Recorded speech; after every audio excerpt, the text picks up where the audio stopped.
En esta serie de sermones sanos para servir, hoy nos toca la segunda parte donde voy a hablar de enfrentarnos a nuestras sombras.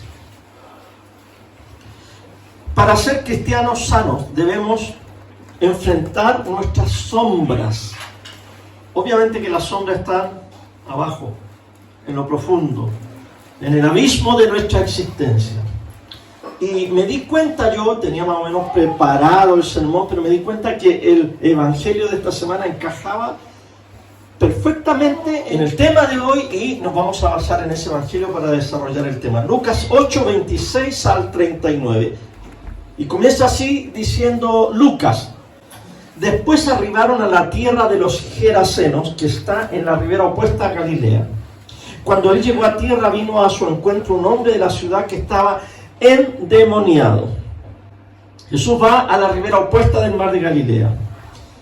Quiere decir que va fuera de los contornos de su lugar donde se movía, predicaba, donde se crió. Galilea, cruzó el mar y fue a la otra orilla. Este es el símbolo de ir fuera del reino. Es el símbolo de ir al lugar donde están aquellos dominados por el espíritu no santo, o sea, el espíritu de Satanás.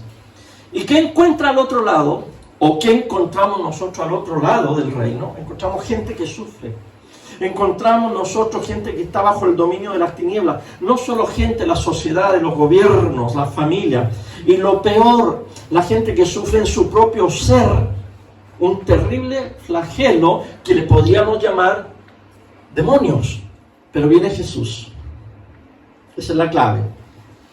La luz en las tinieblas. Y viene a disipar las tinieblas. Llega el agua de vida que viene a regar los desiertos. Llega Jesús a ahuyentar los demonios. Sigue el pasaje diciendo: el endemoniado hacía mucho tiempo que no se vestía, ni vivía en una casa, sino en los sepulcros. Cuando el endemoniado vio a Jesús, se arrodilló delante de él, lanzó un fuerte grito y le dijo: Jesús, Hijo del Dios Altísimo, ¿qué tienes que ver conmigo? Te ruego que no me atormentes. Bueno, cuando leemos pasajes como estos, en el siglo XXI, como que somos medios escépticos, ¿verdad? Uno dice: ¿será verdad? ¿Qué pasa? ¿Será así tanto drama? Porque resulta que en nuestra sociedad moderna del siglo XXI no vemos muchos endemoniados. Yo les conté los 5 minutos hace un par de semanas que yo me crié en una iglesia pentecostal donde creíamos en la posesión de demonios y de hecho fuimos testigos de expulsión de demonios, porque aunque científicamente o teológicamente algunos se oponen, lo que sea, nosotros confiamos plenamente en la palabra de Jesús, que dijo: en mi nombre echarán fuera demonios. No lo podemos explicar todo, pero ahí está la fe, el hecho de que el Señor, así como lo hizo Él, lo podemos hacer nosotros. Ahora la pregunta es, y esa es la pregunta actual, ¿no? ¿Cómo es que los demonios en aquel entonces actuaban? Pero también, ojo, ¿cómo es que los demonios actúan hoy? Esas cosas que nos pasan en nuestras sombras son productos demoníacos, son influencias del espíritu no santo, del otro espíritu. ¿O cómo es que se hacen los demonios presentes hoy en día? Porque el diablo no es tonto. No es ingenuo. Y el diablo en cada época y en cada sociedad va a actuar de manera que pueda hacer su obra maléfica. Quizás en las tribus del África lo hará de alguna manera, en Haití lo hará de otra manera, en Suiza lo hará de otra manera. No me imagino endemoniados como este en Suiza. Y eso quiere decir que el diablo no está actuando demoníacamente allá. En cada país y cultura, Él tiene una manera, una forma que nosotros debemos discernir. En los tiempos de Jesús, la gente identificaba las fuerzas demoníacas con lo que hoy nosotros podríamos denominar problemas psiquiátricos o mentales. Recuerden el jovencito que cuando Jesús baja del monte de la transfiguración se encuentra con él. Los demás discípulos que habían quedado no pudieron sanarlo. y Jesús baja y el papá le dice, Señor, sánalo porque tus discípulos no sirven para nada. Aquí no puedo sanar. ¿Y qué tiene tu hijo? Bueno, lo agarra un espíritu, dice. Y lo tira y empieza él a retorcerse y empieza a echar espuma por la boca. Una persona moderna del siglo XXI, ¿qué decimos? Ese niño tenía epilepsia. Y dice, y de repente el espíritu lo quiere como tirar al fuego. Claro, el niño se caía, se revolcaba, le daban convulsiones y seguramente estaba cerca de un brasero. Y el papá y todos percibían que era un demonio. Jesús no se iba a poner a dar clases de neurología allí, sino que sí, ok, es producto del mal, porque todo lo que no sea salud, paz, bendición, sanidad, no es de Dios. Y actúa y entonces sana a este muchacho. Yo diría que sea como sea que se manifiesten los demonios, siempre tendrán origen en la caída del ser humano, donde Adán y Eva le dieron la pasada al espíritu del mal, al espíritu no santo, para que nos afecte con enfermedades, con síndromes, con posesiones, con influencias, con todo lo que viene de parte del espíritu no santo. Y aquí me quiero detener para dar una definición que me la escucharon los alumnos de Eclesía cuando estudiamos la espiritualidad sana. Les conté de un pastor, que el niño ya ahora es un adulto, 20 y tantos años, tiene el niño, pero un día iba caminando este pastor con su hijo, y el hijo de la nada le dice, papá, los demonios y los ángeles caídos no son lo mismo. 8 años tenía el niño más o menos. El papá se asombra, ¿de dónde sacaste eso? Jesús me lo dijo. Jesús te dijo, ¿y cuál es la diferencia? Y el niño dice, mira, los demonios, aquí está lo que el niño dijo.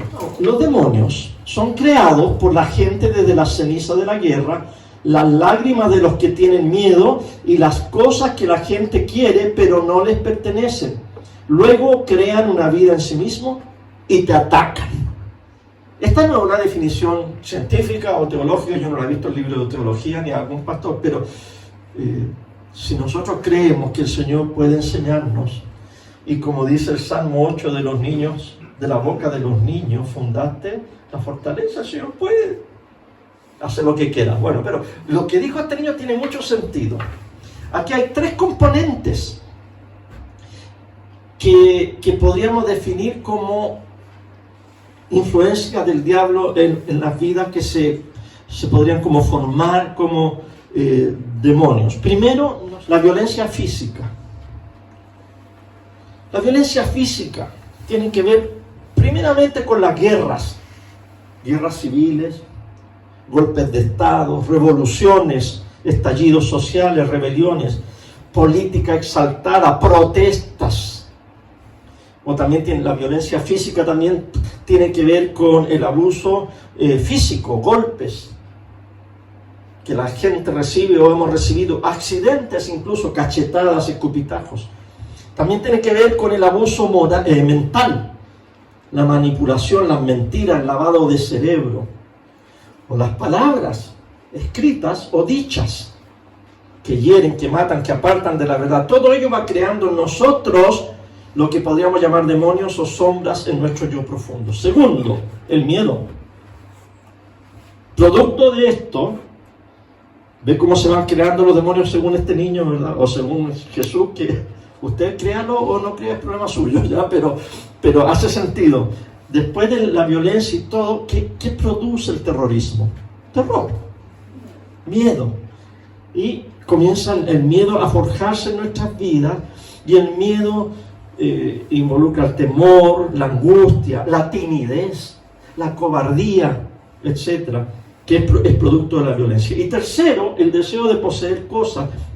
¿Qué significa eso? Que como he sido violentado y tengo miedo, quiero solucionar mis problemas interiores, mis sombras, mis propios demonios. Y para eso yo busco seguridad en algo, para poder ahuyentar lo que está dentro de mí, para sacar mis sombras, para sacar los demonios que tengo aquí. Yo busco algo. ¿Qué busco?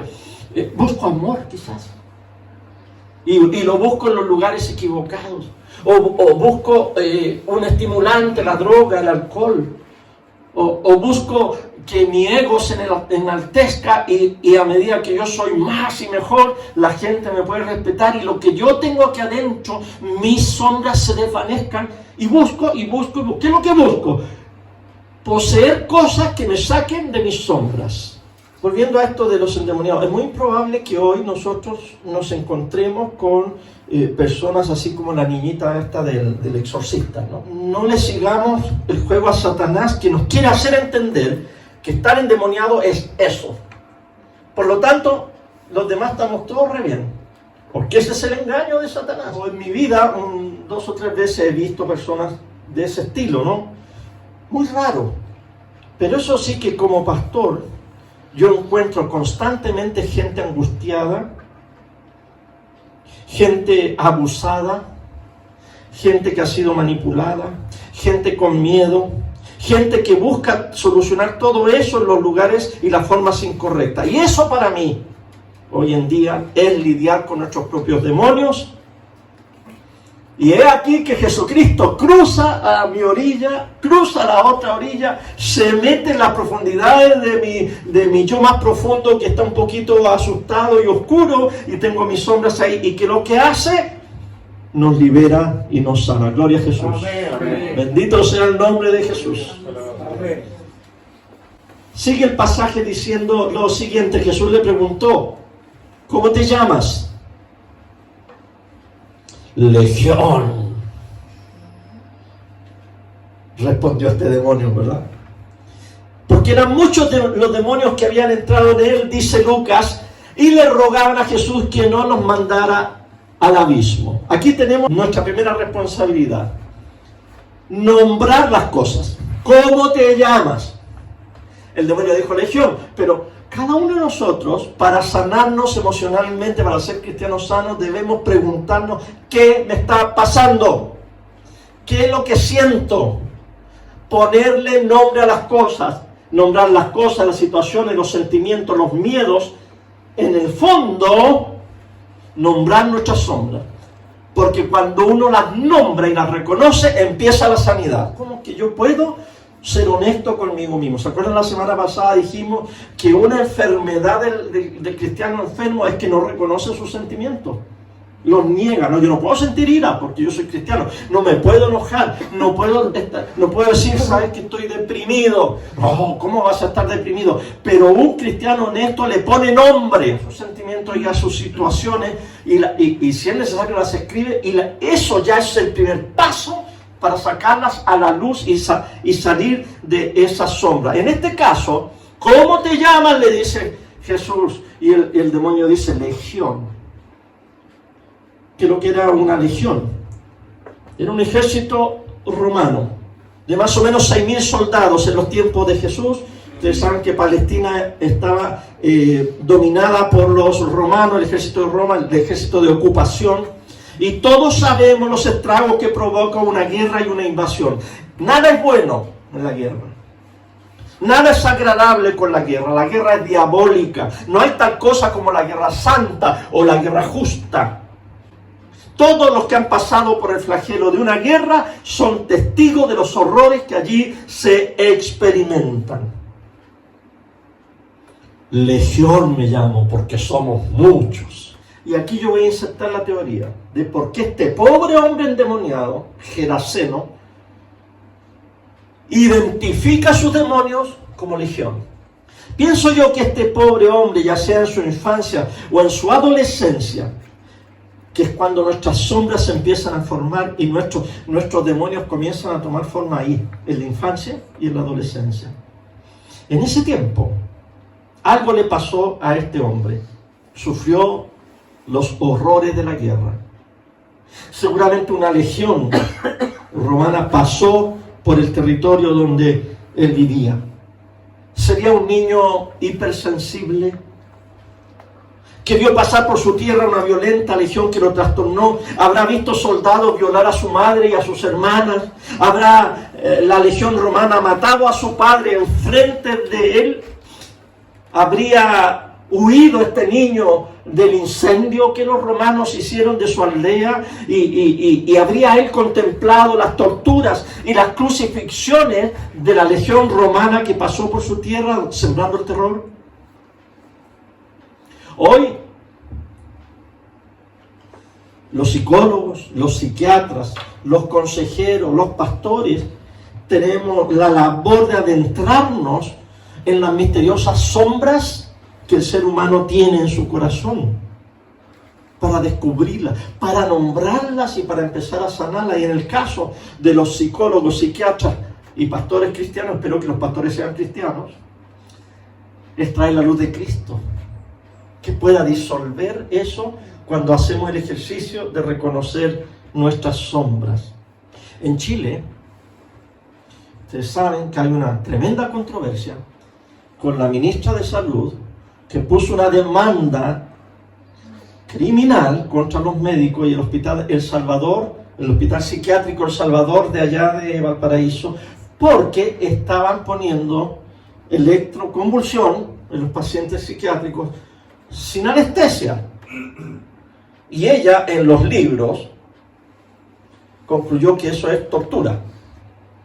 Ahora los doctores dicen no poníamos anestesia general porque no tenemos un anestesiólogo en el hospital de Salvador, pero sí los sedábamos y ningún paciente se quejó o tuvo efectos de tortura. Bueno, yo, como soy, voy a investigar, empecé, ¿qué esta onda del electroshock? No era eso que ponían antes a los locos y que salen en las películas.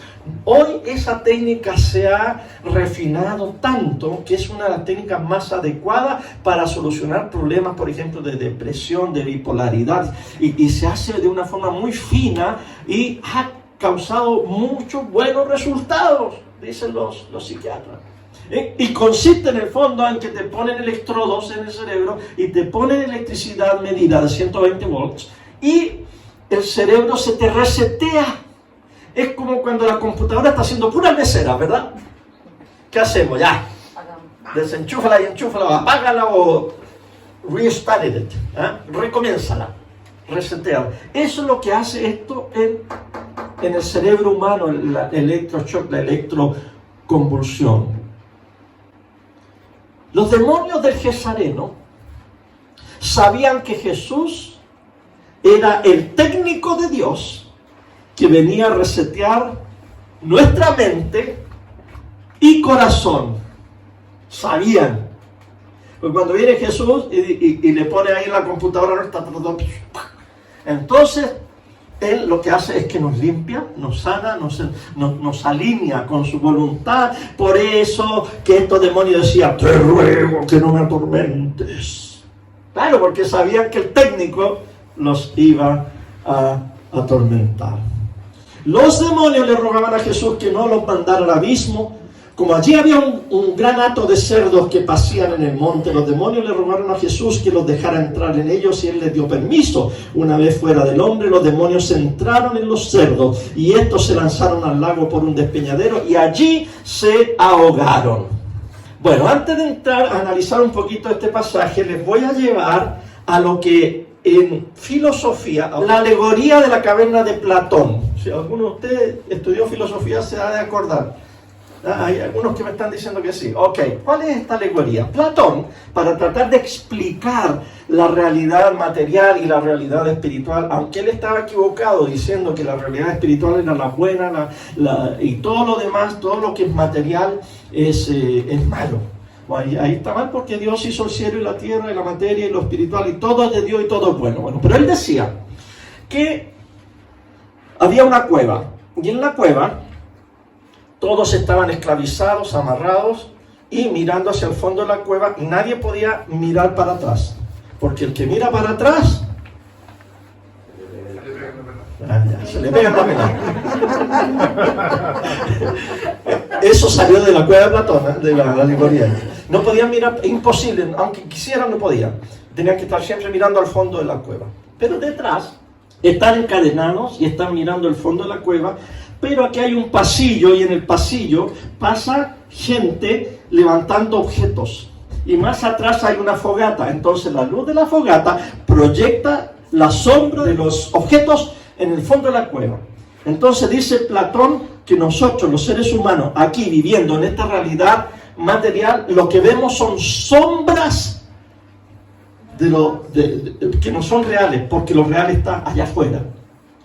Entonces uno de los esclavos logra sacarse las cadenas y sale caminando por este pasillo y sube de la cueva, de las cavernas, y se encuentra con la realidad de los árboles, los astros, el pasto, la gente, y luego ve el sol y se ilumina. Entonces lo que hace este hombre, dice Platón, si este hombre volviera a la cueva y tratara de liberar a todos los esclavos, ¿qué pasaría con este hombre? Esto fue mucho antes de Jesucristo. Platón, no sé, 500 años antes de Cristo. ¿Qué pasaría con ese hombre? Y Platón dice, a ese hombre lo tildarían de loco y lo matarían por no creerle. Y ahí ando los cristianos decimos que Platón tuvo una vislumbre de lo que le pasaría a Jesucristo, profetizó lo que le pasaría a Jesucristo, que es el sol de justicia, que en sus alas trae salvación, que baja a nuestra cueva para rescatarnos del flagelo de nuestra sombra, y que lo que hace la humanidad lo mata.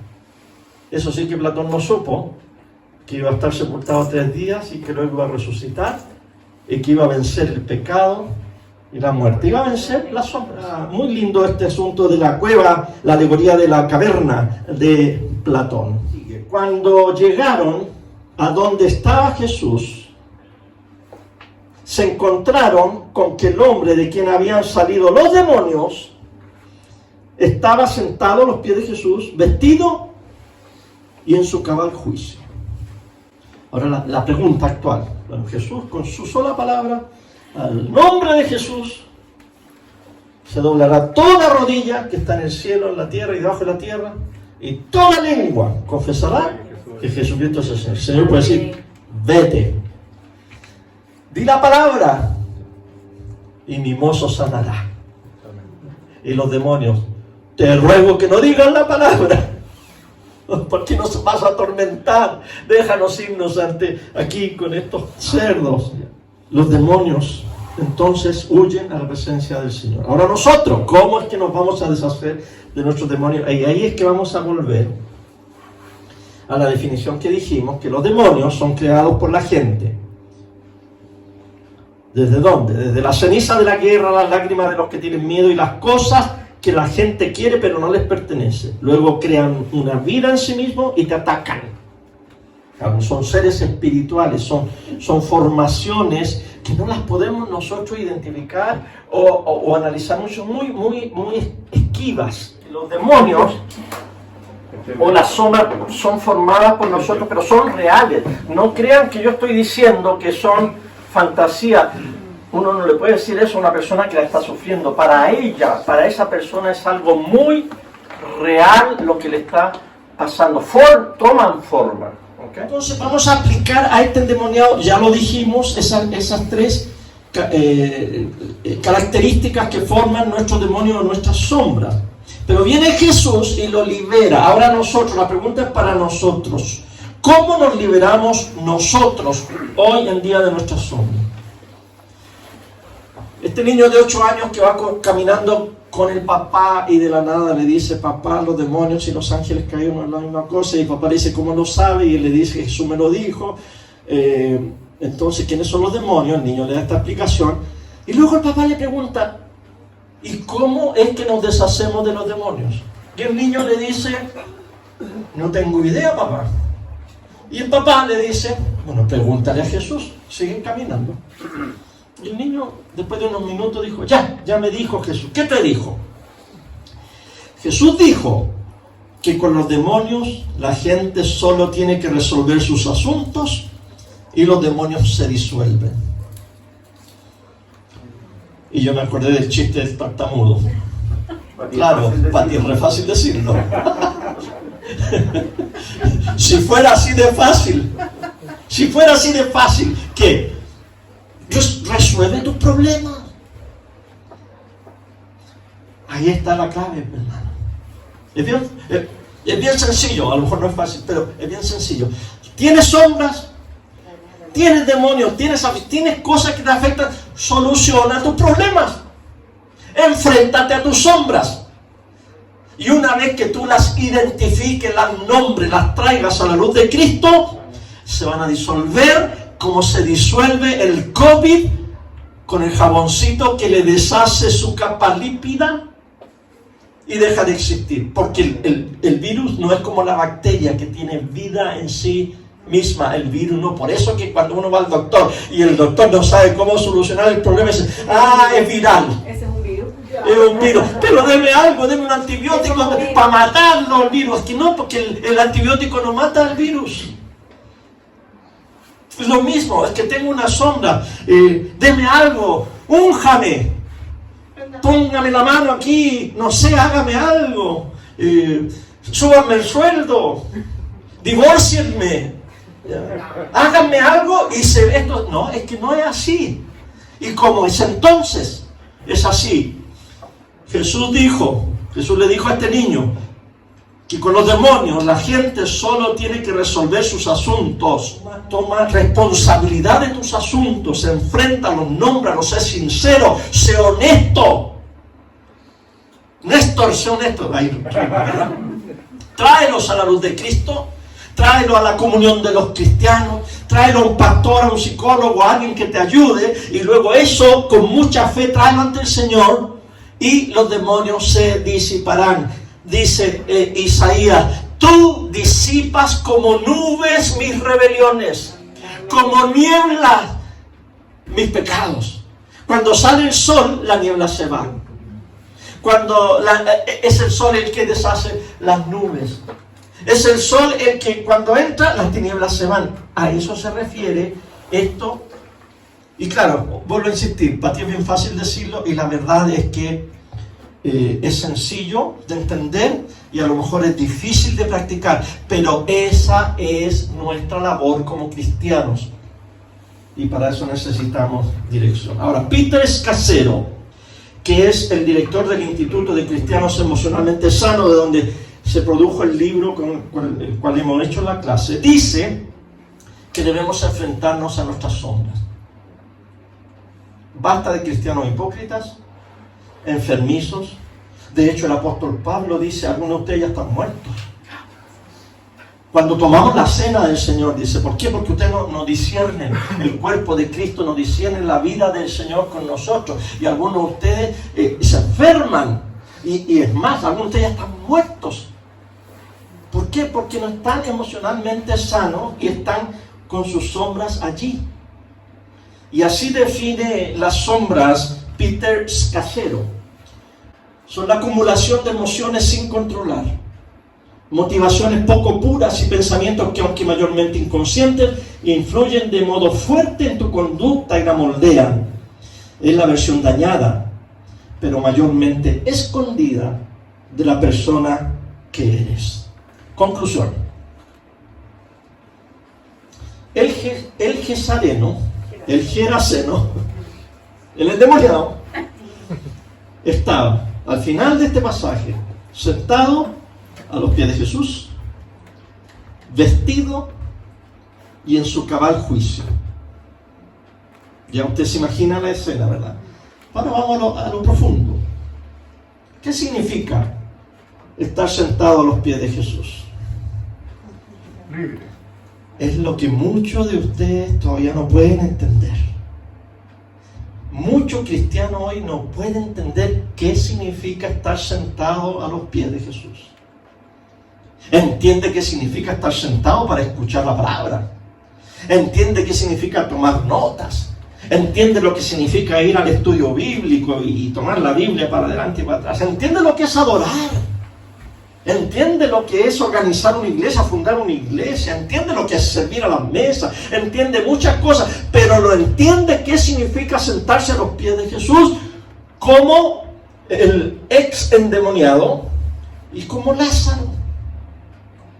María adora. Marta trabaja, sirve. ¿Y Lázaro? No hace nada. A eso nos referimos con contemplar al Señor. No hacer nada. Sentarse sentarnos en la presencia del Señor, siendo nosotros mismos, abriendo nuestro corazón, nuestra mente a Jesús, para que Jesús nos habite, nos tranquilice, nos ilumine nuestras profundidades. Un día de esto lo vamos a hacer. Van a llegar 3 de ustedes, pero igual lo voy a hacer. Vamos a hacer una oración contemplativa. Los voy a citar aquí, nos vamos a juntar aquí y vamos a tener media hora de estar sentados con Jesús. Oiga, a mí me ha pasado al principio, dificilísimo. Qué lata, que no vamos a leer la Biblia, no van a agarrar la guitarra, no vamos a leer, no vamos a adorar, no vamos a tomar un cafecito, no me puedo sentar ahí con un cafecito. No, sentarse a los pies de Jesús es sentarse y contemplar al Señor. Y la práctica es esta. Lo único que tú puedes controlar en ese momento es tu respiración. El otro día escuché a un experto en la materia que dijo él que la más alta expresión de la espiritualidad es el silencio. Y a mí me enseñaron que la más alta expresión de la espiritualidad era hablar en lenguas, era meter bulla, era danzar, era hacer milagros. Y luego sale este otro y dice no, porque resulta que uno va a hablar mejor que en lenguas que el otro, y el milagro que haga este va a ser mejor que el que haga el otro, y la predicación que haga este la va a ser mejor que el otro. Entonces cualquier cosa que hagamos espiritualmente, entre comillas, va a ser comparada y siempre van a haber ganadores y perdedores. Por eso que dice, yo soy de Pablo, no, yo soy de Apolo, no, yo soy de Cefa, y el otro espiritual, yo soy de Cristo.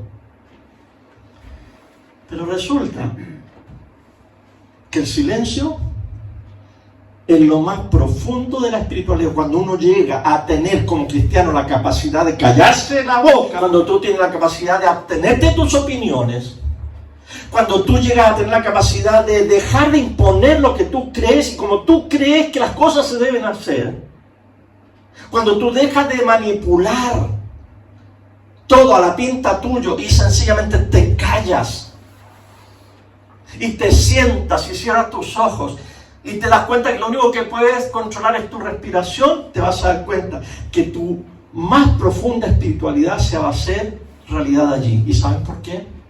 Porque cuando estamos todos callados, nadie va a poder decir, yo me callo mejor que tú. No se puede comparar el silencio mío con el tuyo. Son todos los silencios iguales. ¿Y saben por qué tiene esta metáfora? De que todos cuando nos callamos y entramos en la contemplación de Dios, entramos al mismo centro del corazón de Dios, que en paz y en tranquilidad nos tiene a todos calladitos, pensando en Él. Entonces este ejercicio consiste en cerrar los ojos, en sentarse con la menos distracción posible, en juntar las manos de esta manera, una sobre la otra, estar erguidos para no doblarse ni sentir incomodidad, cerrando tus ojos y con tu respiración acompasada. El ejercicio es decir, tú, Señor, en mí, y yo, Señor, en ti. Cuando exhalo, yo en ti, tú en mí, yo en ti, tú en mí.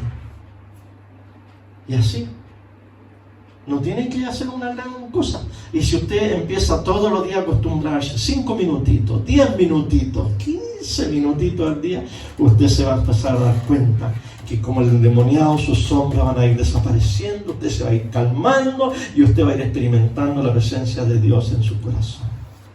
Pero yo a veces le varío, yo me pongo en esa posición y me aprendí el Salmo 104. Bendice, alma mía, al Señor. Bendiga todo mi ser su santo nombre. Bendice, alma mía, al Señor. Y no olvide ninguno de sus beneficios. Él es quien perdona todas tus maldades. el que sana todas tus dolencias, el que rescata del hoyo tu vida, el que te corona de favores y de misericordia, el que sacia de bien tus anhelos, de modo que te rejuvenezcas como el águila. Bendice, alma mía, al Señor, y bendiga todo mi ser su santo nombre. Un poquito más lento, eso sí. Y se me pasan los minutos, y me calmo, y me lleno de la presencia del Señor, y admiro su grandeza en mí. Bueno, es un camino, y creo que uno de los mejores caminos para llegar a deshacer todo eso que está ebulliendo en nuestro corazón. Segundo, vestido, porque andaba pilucho. ¿Ustedes se acuerdan de la película Jesús? Esa muy famosa que se repartió por todas partes, muy bonita la película. Cuando va Jesús al otro lado de la barca, viene este hombre y se le ven las nalgas en la película, una película cristiana. Yo la vi en el año 79 allá en el colegio bíblico y me quedé... mayores de 18 esta película, se le ve el trasero. Bien honesto. Y ahora yo iba a poner aquí, bueno, aquí también algo se ve. Fíjese que la Biblia es así de honesta. ¿Por qué no vamos a ser más papitas que el Papa, verdad? Si la Biblia dice que este hombre andaba desnudo, es porque andaba pilucho. Pero ahora, y eso era cuando estaba endemoniado con todos sus problemas, pero ahora, ¿cómo lo encontramos? Vestido. Y esa es la analogía de que nosotros también, aunque andamos vestidos, sin Cristo estamos desnudos. Y Jesús dijo, tú te crees que sabes mucho, hay Apocalipsis, dice, y eres un desventurado, pobre, ciego y desnudo. Por lo tanto, dice el Señor, te recomiendo que de mí compres vestiduras blancas para que te vistas. La única vestidura que nosotros debemos usar es ser revestidos de Cristo, de la justicia de Cristo, y ahí vamos a ser personas completas. Y aunque te pongan los mejores trajes, vas a andar desnudo con tus sombras. Y por último, en su cabal juicio. La versión popular dice, pensando normalmente. ¿Y qué significa que vivamos en nuestro cabal juicio? Es que nuestras sombras son reconocidas e iluminadas. Cuando nosotros somos honestos y podemos llegar ahora. Hay cosas que no se van a solucionar de inmediato, pero las vamos a traer a la presencia de Cristo. Señor, tengo este trauma. Señor, tengo este conflicto. Señor, tengo esta inclinación. Señor, tengo este pecado. Y lo nombro y lo traigo a tu presencia para que la luz tuya me ilumine. ¿Qué hacer? Es posible que la luz de Cristo te va a decir, bástate mi gracia. Te voy a dejar esa tendencia, te voy a dejar ese problema, te voy a dejar ese matrimonio turbulento, te voy a dejar esos hijos, te voy a dejar ese trabajo, te lo voy a dejar si es tu problema, ¿ya? Porque mi poder se perfecciona en tu debilidad. Esa puede ser una de las soluciones que el Señor te dé a sus sombras. Así que con esto espero, hermanos, que nos hayamos edificado para este segundo paso, ¿no? El cristiano enfermo, pero también el cristiano, para acceder a su sanidad, tiene que lidiar con sus sombras. Y en esta lidia, en esta pelea, en esta batalla espiritual, Jesucristo es el que viene desde la otra orilla a mi orilla y viene a sanarme y a hacerme completo para que yo lo contemple, para que yo me revista de Él y para que yo piense correctamente mi culto racional. Así que vamos a terminar con esta oración. Lo que nos dijo el apóstol Pablo en Romanos 12. Señor, presentamos nuestro cuerpo como sacrificio vivo, santo, agradable delante de ti. Que nuestro culto racional,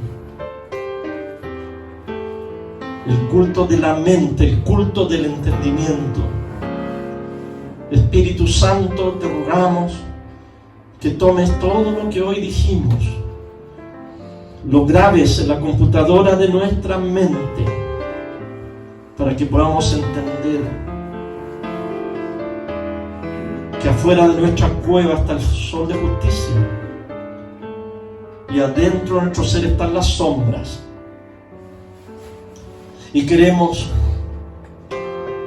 que el sol de justicia venga a iluminar nuestras sombras y nos sane, nos haga completo. Porque debemos sanar para servir mejor. Es lo que te pedimos, Señor, en esta mañana.